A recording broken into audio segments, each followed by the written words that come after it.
નમસ્કાર ગુજરાત। આજના તાજા સમાચારની અંદર આપનું સ્વાગત છે। તો દેશ અને દુનિયાના સૌથી મોટા સમાચાર જાણવા માટે વિડિયોને અંત સુધી જોતા રહેજો અને આવા જ સમાચાર સૌથી પહેલા મેળવવા માટે આ ચેનલને સબસ્ક્રાઇબ કરવાનું ના ભૂલતા।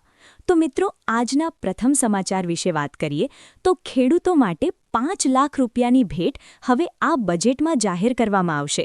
સૌથી મોટી જાહેરાત કરવામાં આવી છે।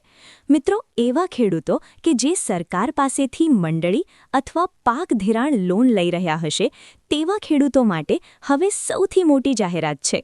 ખેડૂતોએ મિત્રો એક માંગણી કરી હતી કે ખેડૂતોની પાક ધરા લોન એટલે કે મંડળી જે છે તે માફ કરવા અંગે બજેટમાં જાહેરાત કરવામાં આવે। હવે સરકાર મંડળી માફ કરે કે નહીં તેને લઈને તો અત્યારે હાલ કોઈ સમાચાર નથી, પરંતુ વધારે સહાય જે છે તે ખેડૂતોના નામે ફાળવવામાં આવશે તેવી જાહેરાત કરવામાં આવી છે। એટલે કે સરળ શબ્દોમાં તમને સમજાવું તો ખેડૂતો માટે ખુશખબર। હવે જે કેસીસી એટલે કે કિસાન ક્રેડિટ કાર્ડ હેઠળ છે મિત્રો, પાક ધિરાણ લોન અને અમુક ગામોમાં તેને મંડળી કહે છે, તો એ મિત્રો પાક ધિરાણ લોન અને મંડળી જેટલા પણ ખેડૂતો ઉપાડી રહ્યા છે એમાં મિત્રો પહેલાં જે છે તે 3 લાખની લિમિટ હતી। એટલે કે ખેડૂતો 3 લાખ રૂપિયા સુધીની મંડળી વગર વ્યાજે જે છે તે ઉપાડી શકતા હતા કેસીસી હેઠળ, પરંતુ હવે મિત્રો આ લોન જે છે તે વધારી શકાશે અને ખેડૂતો જે છે તે પાત્રણ લોન હેઠળ અને મંડળી હેઠળ વગર વ્યાજે 5 લાખ રૂપિયા સુધીની સસ્તી લોન જે છે તે હવે લઈ શકશે। ભારતનું મિત્રો 2026નું જે બજેટ જે છે તે ખાસ કરીને 1 ફેબ્રુઆરીના રોજ જાહેર કરવામાં આવશે, જેને હવે 25 દિવસની રાહ છે અને ખાસ આ બજેટની અંદર સૌથી મોટી ભેટ ખેડૂતોને કેસીસી એટલે કે કિસાન ક્રેડિટ કાર્ડ હેઠળ 5 લાખ રૂપિયાની ભેટ સ્વરૂપે આપવામાં આવશે અને ઐતિહાસિક વધારાઓ મિત્રો આને પણ અંદર કરવામાં આવનારા સમયમાં આવી શકે। અને આ બજેટ જે છે તે મિત્રો ખેડૂતોના માટે ખૂબ જ અગત્યનું રહેવાનું છે, કારણ કે ઘણી બધી અન્ય ભેટો પણ બજેટમાં મળી શકે, જેમ કે 2000 રૂપિયાના હપ્તાની અંદર પણ ખેડૂતોને વધારો જે છે તે આ બજેટમાં કદાચ જોવા મળી શકે। તો ત્યાર પછીના મહત્વના સમાચાર વિશે વાત કરીએ તો ડોનાલ્ડ ટ્રમ્પની મોટી ધમકી। મોદી જે છે તે મિત્રો હવે આવનારા સમયમાં ભારત માટે શું નિર્ણય લેશે તેના ઉપર આખા વિશ્વની નજર ત્યારે મિત્રો લગાતાર છે।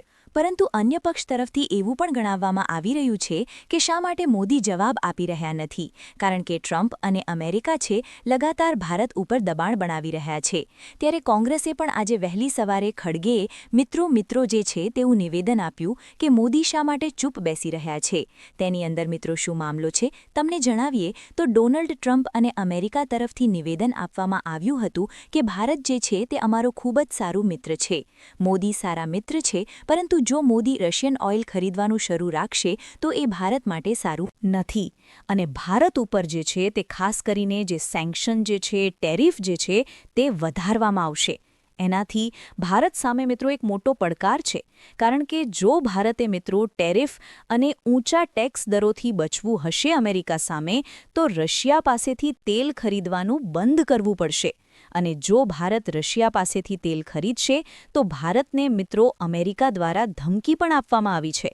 આની વચ્ચે હવે મોદીજી શું નિર્ણય લેશે તેના ઉપર જે છે તે આખા વિશ્વની નજર છે, કારણ કે અમેરિકાથી મિત્રો જે છે તે ખાસ કરીને અમેરિકા છેલ્લા 1 વર્ષથી ભારતને દબાણ કરી રહ્યું છે, પરંતુ ભારતે હજુ સુધી તેના દબાણથી કોઈ પણ પ્રકારની ઉશ્કેરાઈની પ્રતિક્રિયા આપી નથી। ભારત જે છે તે રશિયા પાસેથી હજુ પણ ખરીદી રહ્યું છે અને ખાસ અગાઉ પણ મિત્રો ભાજપ સરકાર તરફથી પણ નિવેદન આપવામાં આવ્યું હતું કે અમેરિકા ગમે તેટલું ડરાવવાનો પ્રયાસ કરે, ભારત જે છે તે હવે એક નવું ભારત છે, પહેલાંની જેમ અમેરિકાથી ડરીને કોઈ પણ કામ કરશે નહીં। તો ત્યાર પછીના મહત્વના સમાચાર વિશે વાત કરીએ તો પેટ્રોલ અને ડીઝલના ભાવ જે છે તે મિત્રો 2 વર્ષ પછી ઘટી શકે સૌથી મોટા સમાચાર આવી રહ્યા છે। તેની સામે મોંઘવારીના મોરચે મિત્રો સામાન્ય જનતા માટે એક